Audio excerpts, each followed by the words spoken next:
Hey guys, welcome back to DMAC Customs in the garage. Dave here. Okay, this week more signs for the new studio. So we're doing some couple of veranda signs, but we've only kind of got half the depth of the veranda, so they're going to be 600 by 1200. I'm going to be using ACM panel, which is aluminium composite material, ACM, which means it is like a aluminium sheet on either sides, and sandwiched inside that is like a plastic stuff, PSP, or I don't know, I'm just saying PSP because that's what it says on that thing there. But my panels need to be black. Now I couldn't get any black ACM in, pre-cut stuff. I could have ordered a sheet in, but then you need a whole, then you have to order a whole sheet, and I only need technically a half sheet. So I've got white and I'm going to paint it. Now I haven't painted ACM like this before, so I'm hoping it kind of goes all right. So flying by the seat of my pants as usual, but yeah, so let's get into it.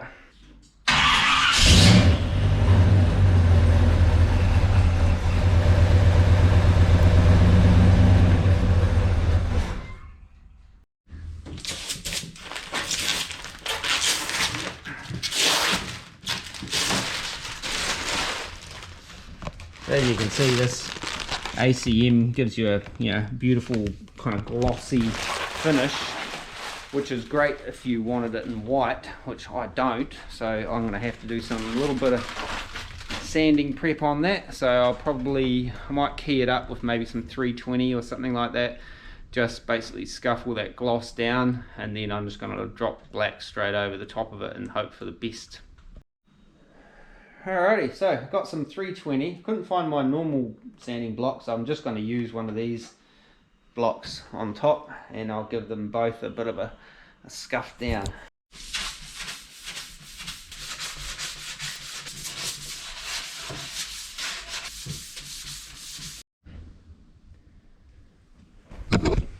Okay, so that's both of those all scuffed down with some 320 and wiped down, and then wiped down with some isopropyl alcohol. Now I used ISO instead of wax and grease remover because I have read somewhere that the ISO helps with static on plastic stuff, so I'll give it a shot. But I've got my old Wattle Master enamel, which is, it's not a bad black, this not that great for lettering, but give that a real good sort of stir up. And I'm going to use a roller to roll these panels rather than brush them like I did on the last shop sign, which didn't last all that well, by the way. Out in the weather, moisture got into the edges and it just kind of fell apart. But that's alright, it served its time, served its purpose, and we got out of it what we needed to get out of it, hopefully. And hopefully these will do the same.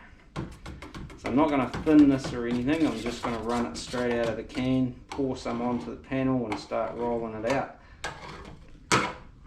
Pinstripe paint stirrer.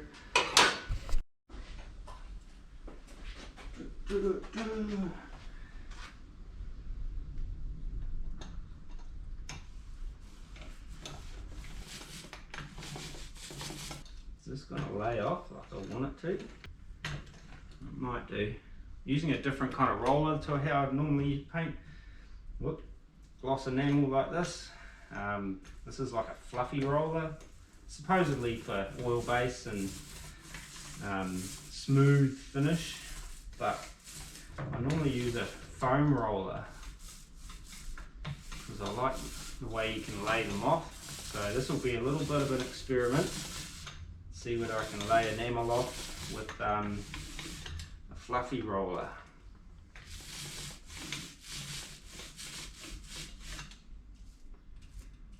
Doesn't look promising to start with, but it might be alright once it gets there.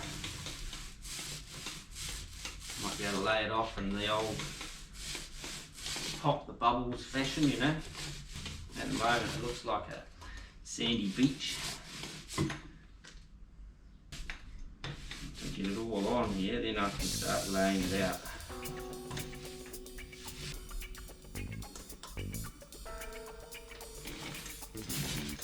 down somewhere. Do is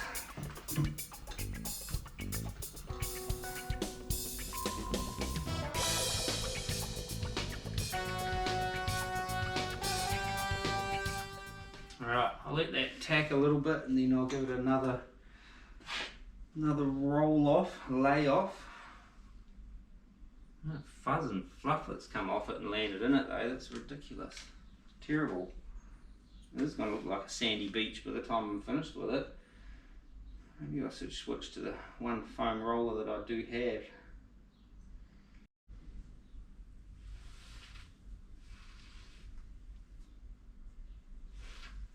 Changed my mind. By the time I cleaned that roller out, this would probably have gone off too much. The other roller sleeve I've got, one foam one I have got, is, man, there's heaps of fluff come off that roller, is currently in white or grey.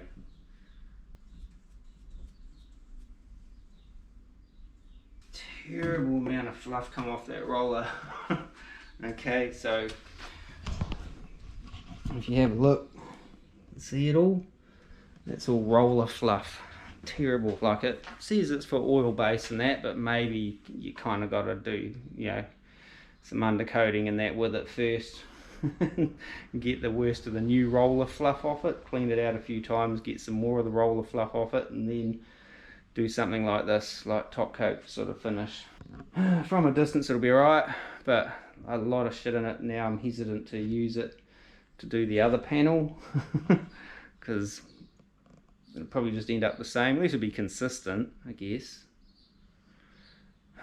Frustrating, like not being able to get the stuff that I like to use these days, you know. Like, I suppose I could have gone to a paint shop rather than a hardware shop, but yeah, nuisance. And then that brand new brush, again, not ideal because it's molting.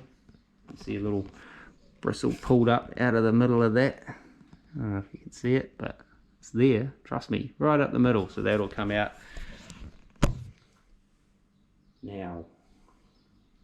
That sucker. Okay, oh well, we'll have a crack at doing the other one. Okay, so slightly less fluff in this one. I used the roller to kind of get it started, and then just before I had to, you know, just to get it all spread around, then I just laid it out with a brush, which is like a crosshatch light brushing, and it just pops all the bubbles and tries to smooth it out. It's not as smooth as I'd like it because the fluffy roller doesn't put it down that nice, to be honest. So lesson learned, if I'm doing oil base ever again, hunt high and low, find foam rollers again, or just brush it, because I've tried it a couple of times. I tried undercoating our ensuite upstairs with, you know, a fluffy roller. It says it was for oil base and that. What a shit show. You know, just just makes it lumpy. It doesn't lay it down as flat and as smooth as a foam roller. I'll show you what I'm talking about when I talk about a foam roller. That's a foam roller. That's fluffy roller. This said on the packet for oil base, rah-de-rah. That is just oil base. I wouldn't use that sort of thing with acrylic. That one there, that's the one I was talking about. I could have gone and cleaned it out, but I'm halfway through painting upstairs, so I kind of need that one for that job tomorrow morning. So lots of balls in the air. But yeah, so that's them both painted. I'll leave them to dry overnight, and hopefully we'll get out here tomorrow and start laying them out and get some colour on them. Okay, so I've made a tracing, as I call it, for my two black panels, and I'm just rubbing some little piece of chalk all over the back to be able to trace that onto the black. Yeah, and then we can get ahead with that. Now I know you can use Sorel paper, but on bigger tracings like this, or biggish ones, I prefer to just use a piece of chalk rather than shifting a piece of Sorel around behind it. As I've said before, I'm fairly new to Sorel paper, and it's really good for, I find, you know, tight, crisp tracings. On a tracing this size, I'd have to be moving a piece of surround paper all around it or lay heaps of it on here. And while I could do that, and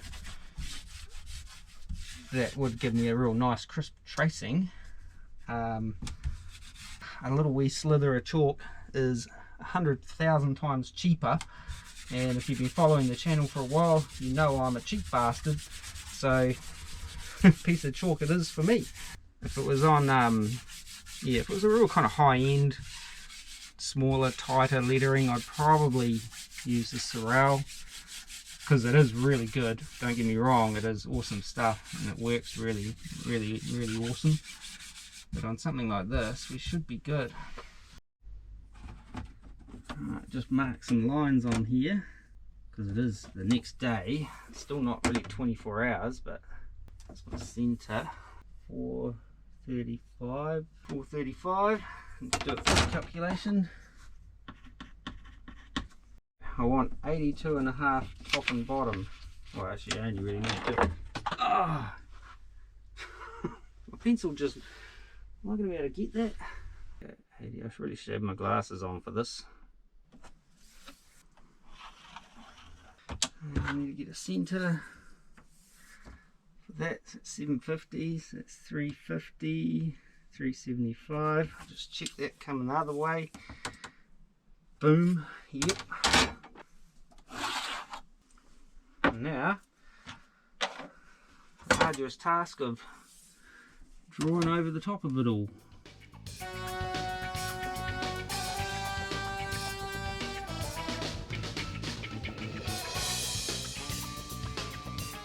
Okay, so that's all my tracing on there, I think. Did I miss a line? Oh, I missed a line. How did I miss that? I might have missed all of those on that E. Okay, so there we are. Okay, so that's me tracing on there. As you can see, a lot of extra chalk goes down on this, and part of that is I'm just using like normal printer A4 paper. If you used Sorel, you would just get your lines that you'd traced over. You wouldn't get all this other garbage that comes through as well, you know. So, but that's fine. I can follow that. I think for the most part. Wipe off some of the excess there. Should be alright. So right, I'll get the other one laid out, and then we'll come back to this one. I don't know whether I'll do it in here or go over to the other blue bench.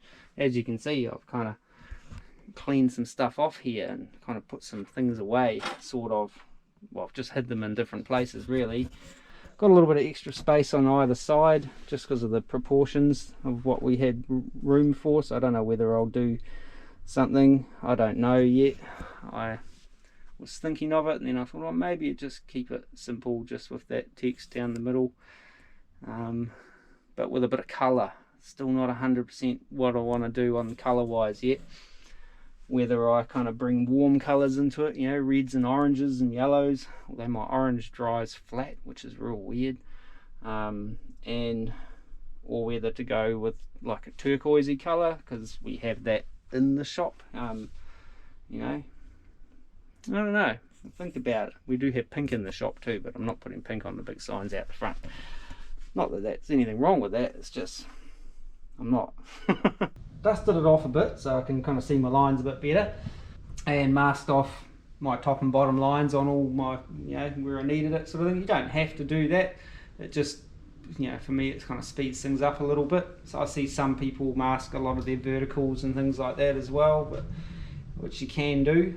I just find verticals easier to letter than horizontals for some reason. That's always been that way.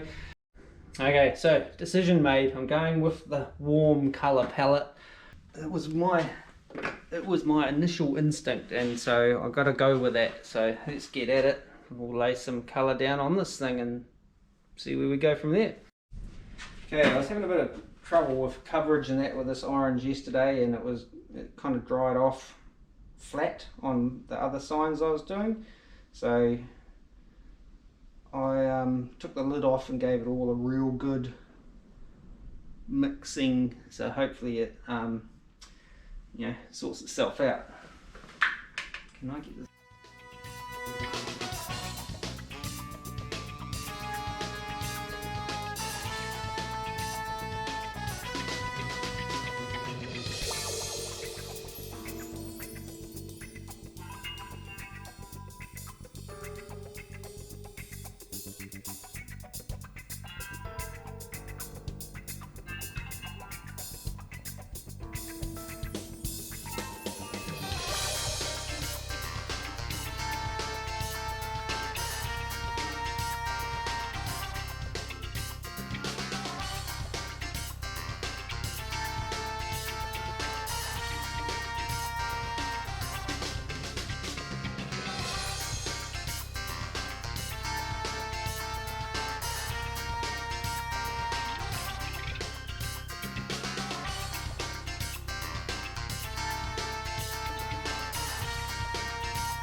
Okay, so there's the kind of base orange down. You know they say a bad tradesman blames his tools? Well, this brush is awesome.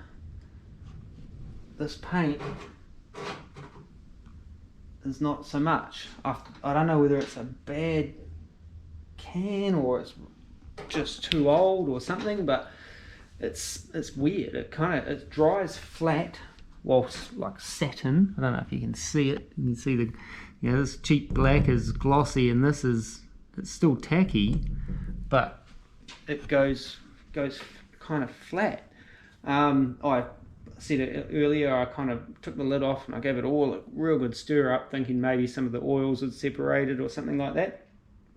And yeah, it lifted some pigment off the bottom, I think, but so it covers slightly better than it did yesterday, but even then, slightly. The other thing is it smells real weird. It doesn't smell like normal enamel paint or even other one-shot colours. The only other one that I've got that smells like this out of all the one-shot stuff I've got is the white. I don't know whether their recipe's different for, maybe they do something different, those colours, to make them cover better or something like that. But yeah, it's kind of weird, and it goes off really fast and goes kind of gooey quite fast. So it's kind of strange to use, to be honest, but yeah, I find that with a lot of the one-shot stuff, it sort of goes off in your palette or in your tin. Like it starts thickening up and getting quite tacky really quickly, whereas I actually like my stuff to kind of go a little bit slower. I reckon it flows out and flattens down on your sign or your pinstripe thing a little better, especially sign writing. Pinstriping not so much, because you kind of more hit it and quit it. This sort of thing, you're kind of mincing around, laying things off and trying to flatten them down, but not really having much luck flattening it down on this particular job. Two reasons: one because of the orange paint, and one because of all the shit that I've got in the paint. And this is the good panel. you should see the other one. It'll be alright for what it is, but it does actually make it more difficult to work on and work with, because you've got little bitty bits and stuff sticking through, and it's a nuisance. But anyway, I'm going to go and hang out with my grandson for a little bit and have some lunch, and we'll be back once I've got the other one to this stage. I won't film any of that, because that's the embarrassingly really, really bad, lots of shit in the paint one.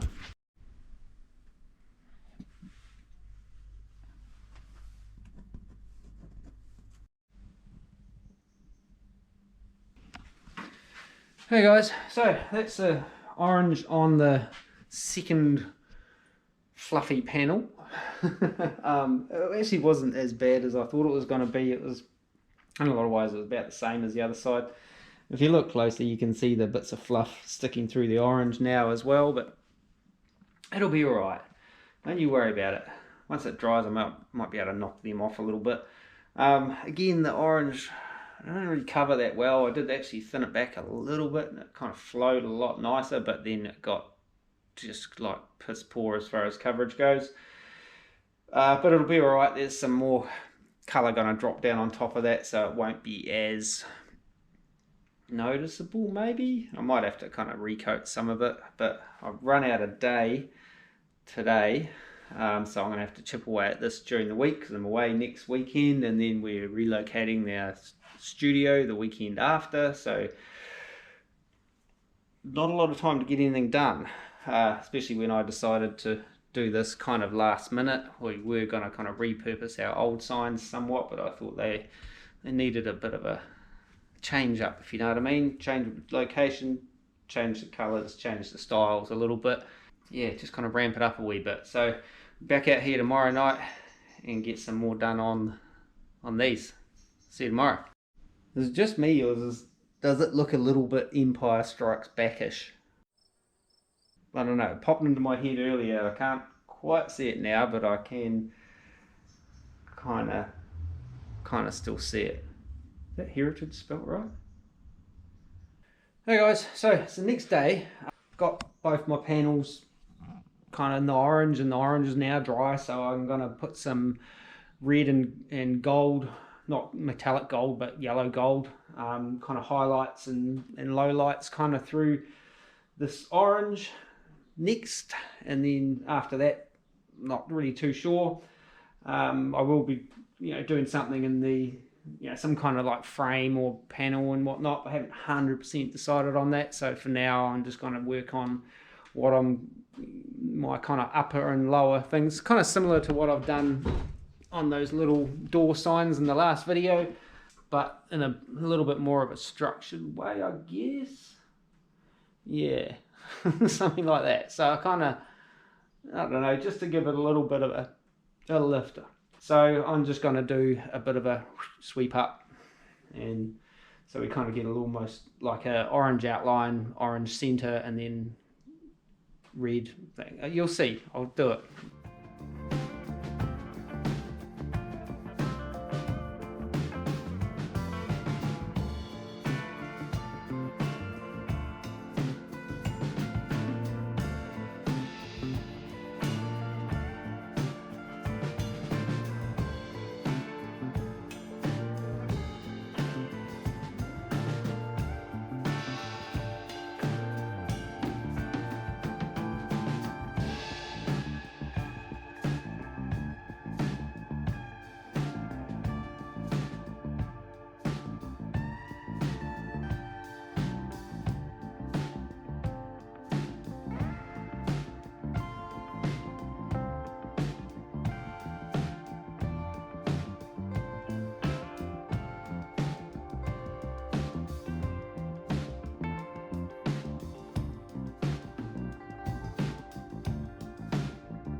Hey guys, so battery's nearly flat. So next day, I thought I charged that one. Anyway, so next day, next colour, I'm going to be running through some sort of gold across the top. So let's get at it.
Okay, so that's my hot colours on, hotish colours on.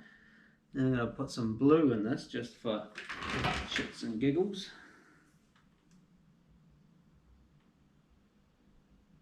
Through the centre. Flare it out. Taper it up. Like so.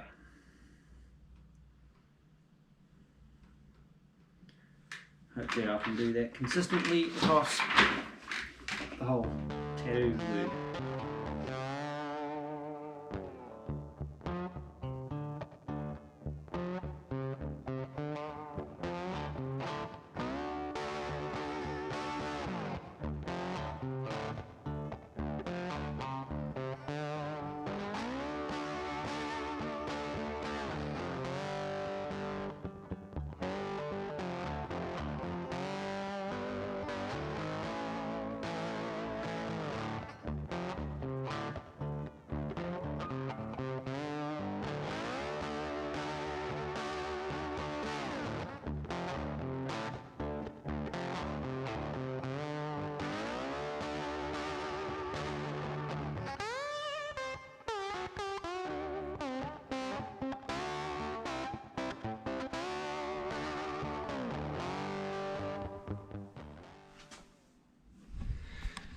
Okay, so that's that stage done on both the panels. So I'm going to leave it for tonight and come back out here tomorrow and figure out what I'm going to do. I'm going to do a little bit of something, whether it just be a simple border since the lettering's already kind of busy, or whether I maybe do some, you know, some sort of scrolly type thing. I was thinking of maybe a kind of a straight border and then a little pinstripey thing off the side. If I do that, I've got to do 4 of them essentially. And do I do them the same, or do I just do a mad scribble thing on the side? I don't know, but we'll cross that bridge tomorrow.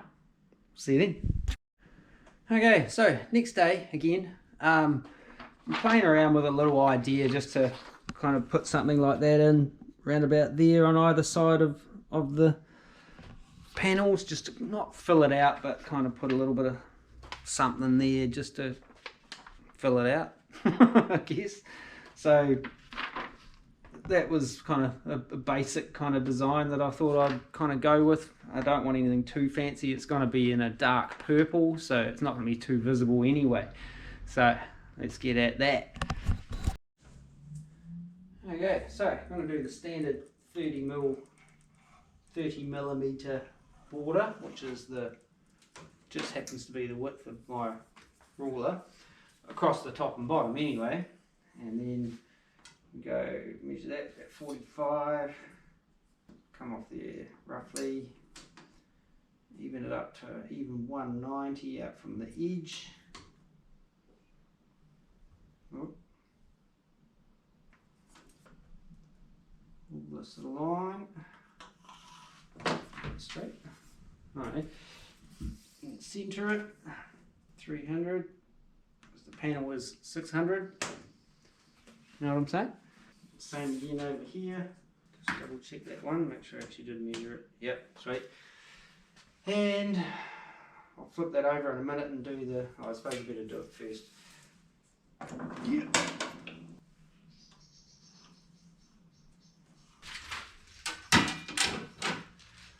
I have a tracing of my little,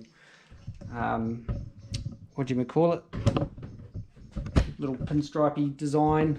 Nothing too radical. This is just something I played around with today, and I'm using Sorrel paper on this to transfer it over. So I'm doing it this way. Normally I just, like if I'm just doing a little tramp stamp on a car or something, I just make it up on the fly, wash it off, do it again, wash it off, do it again. Because I've got to kind of do 4 of these, I thought I'll do it this way, make a essentially do this 4 times, 2 panels, you get the idea. And then you just got to trace over it. I've already done the other panel and discovered that it's really hard to see what I'm doing with the dark purple on this black. And so I don't really know how neat it is once it's all done. But if it's hard for me to see up this close, then it's going to be hard to see how rough and shit it is from down on the ground when this is up on a veranda. You know what I'm saying? So I think it'll be okay. You worry your pretty little head about it. Felt a bit of shit in the paint right there. This is what we used to call back in the day the Petone Beach finish. All on there? That's all on there enough anyway. So I'll just go and do the other side.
Okay, so that's my purple on there. As you can see, it's actually not really super visible.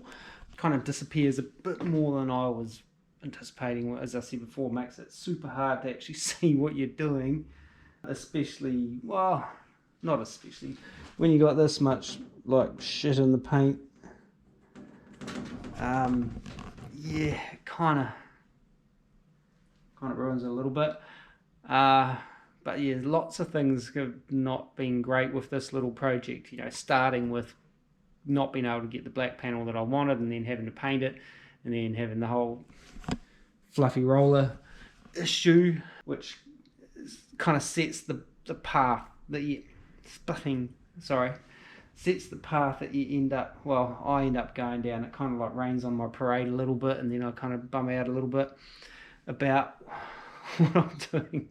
But I mean, I do like the way it looks. I'm just not super happy with the actual finish. But I know this is going to sound like a cop-out, but this is a high sign, so they're up off the ground. They're not at eye level. They're going to be up, I don't even know how many meters, 3 or 4 meters off the ground. So something that was kind of like not taught to me, but pointed out to me when I was an apprentice. It's like, choose your battles, if you know what I mean. Like you could sit there and make something super perfect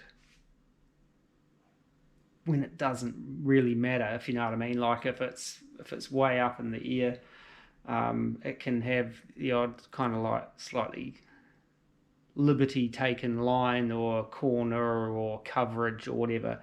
So from a distance, these are going to look just fine. Maybe some of that orange is a little bit weak, but it's not getting second coated now. So anyway, that's that done. All I got to do is kind of clean them off, but I've got to wait for them to dry. See you tomorrow. Okay, so for those of you that are interested, I think the brushes I used, I can't remember exactly 100%. I used this AS Hanover number 6. I think it's a medium here, long here. I think it's medium bristle, pure sable chisel rider. So it's a chisel shaped brush, as you can see by that chisel shape to it. I used that. What else did I use? Oh, for the finer stuff, I used a AS Hanover number 2 chisel rider, which is in there, but I can't find it. And I used Quad Zero Bondago for the long lines, and I used a Bondago Lightsaber for the kind of pinstripey, scrolly stuff. That's a Lightsaber LH1. So I'm not sure what the LH means, but they were the brushes I used. Paint, I used a mixture of one-shot enamels and then just some white knight stroke stuff. Sometimes these are all good, sometimes they are piss weak for coverage and stuff, but I'm kind of having the same issue with some of my one-shot paint and that anyway. My one-shot stuff is getting quite old. It's still usable, but that's why I'm not sure about that orange white dries flat. It always has. That's why I have not really used it a hell of a lot. I've only used it on a couple of, you know, like wood saws and shit like that, where it doesn't really matter if it keeps a gloss. I've never used that particular tin on anyone's vehicle or anything, you know, that gets done for anyone other than myself. So I need to try and track down another nice orange. I'm starting to get kind of low on some of my one-shot stuff, and as I've said before, can't get that in New Zealand at the moment. There doesn't seem to be a distributor. There was a guy down south, that's where I got all mine from. He's gone. I can't even track him anymore. Well, can't track him down. You can get Ronin here in New Zealand now, some stuff, but it's very expensive. It's like 50 New Zealand dollars for a little can like that. So you know, if you want to kind of stock up, you're going to be in for $500-600 plus if you want to, you know, get a few different colors and switch brands. So as I need things, I may just look that way and have to run a mix of Ronin and One Shot, which I don't really like mixing brands that much with certain things, tattoo ink and pinstriping paint. But I don't know, worry about that another day. I've got stuff to do.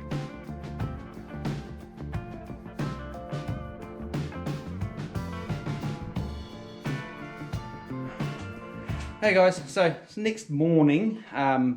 All the purple's all dry now, so dry enough that I could give them a bit of a polish off and get all the Sorel marks and pencil marks and denib it a little bit. So that's those signs all done. That one there and that one there.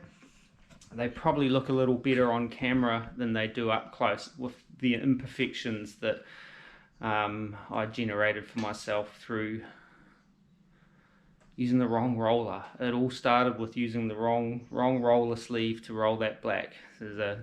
I should have known better, to be honest. I come unstuck with the same kind of problem up in the ensuite, but that was just with a primer, not a finished coat. So yeah, but I couldn't find foam rollers in the hardware store the day I was in there getting a foam roller or getting a roller sleeve. But anyway, they don't seem to be the super common thing. Mind you, oil-based finishes aren't that common in the painting scene anymore. Everyone seems to use acrylics, which I personally, for, you know, doors and windows and stuff and bathrooms and that, I don't think the acrylics are as good. It's my personal opinion. You know, water-based enamels, oil-based is the way to go. That's probably just old school backward thinking maybe, I don't know, but that's my opinion, and I believe that holds better in wet areas, and also believe, you know, for this sort of thing, gloss enamel's just got a better gloss, deeper. So deep, in fact, that when you're trying to paint dark purple on top of glossy black, all you can see is your face. You can't see what you're doing. So if we took that purple off of there and put it onto a white background, it probably wouldn't be terribly neat, you know, nice sharp points and things like that. But for what these signs are and where they're going, they are fine. As I sort of may have touched on earlier in this video, kind of picking your battles sort of thing. Like when you're painting signs for different things, if you got something that's viewed basically at eye level, you know, here to here sort of thing, you want to be super tight and on point. And it's again, this sounds like a cop-out, but you can get away with more depending on where your sign's going to be viewed from. Like if this was on truck doors or something like that, you'd want it to be really, really on point, super tight, super polished, super finished, opacity nailed, you know, not flat orange. I still don't understand why that orange dries flat. And, you know, so whereas these are going to be up high and far enough away that you kind of can't see those imperfections and things like that unless you're kind of up there on a ladder getting in the grill sort of thing. And that's kind of one of those things, if you're doing this commercially, you have to weigh up, you know, time versus cost and versus those, you know, parameters sort of thing. So if you've got a, you know, this could have taken me 3 times as long if I was recoating all of these colors, you know, especially the orange, to get that fully covered really nicely. And if, you know, if I, you know, spent the time on the prep on the board more sort of thing to get a really glassy finish, that's days in between all of those coats, and it takes longer and longer and longer. And yeah, as I've sort of touched on in previous videos, I've got a lot on at the moment, and these for the new relocated studio that we are currently setting up. It's pretty much ready to go, other than signage and shifting all our crap into it basically, and hanging pictures on the wall and stuff like that, and then we should be good. And then a bit of admin behind the scenes kind of stuff once I get back from my trip down the line, which I'm going down this Saturday for 4 days to get some family stuff kind of dialed. And then we've got 2 days back at work, and then we're shifting the studio, so I had to get these finished. I wasn't going to do these were a last minute add-on. I was going to repurpose our old signs, but then I decided that would just look janky because they're the wrong shape, and I was going to have to cut them down and a whole lot of farting around. I figured now's the time, do something clean, new, different, clean-ish. But yeah, so that's that kind of my mindset behind not being too fussed about my having a super nice finish. Like I say, if this was for a customer, I would be doing this way different. This is for me, and I know where it's going, so I know what I can get away with. And at the end of the day, 99.78% people are just gonna go, "Oh, there it is," and walk up the stairs, and they're not really going to look that closely. The odd sign writer will look closely, and any of you guys who get to see these in person. But yeah, so that's where we're going to leave this video. Don't forget, we're on the dmatcustoms.com for your DMAT Customs channel merch, and Facebook, Instagram, got stuff on there. Not really that, I just spam you guys, as you know, telling you there's a video coming up, so it's not really very encouraging to go and sign up for that, but, but hopefully as I get more time, I'll just start putting some other random shit up on there, I don't know. But anyway, thanks for supporting the channel, and as always, till next time, take it easy. And as always, thank you very much for watching. Until next time, take it easy and peace. Put all my crap away.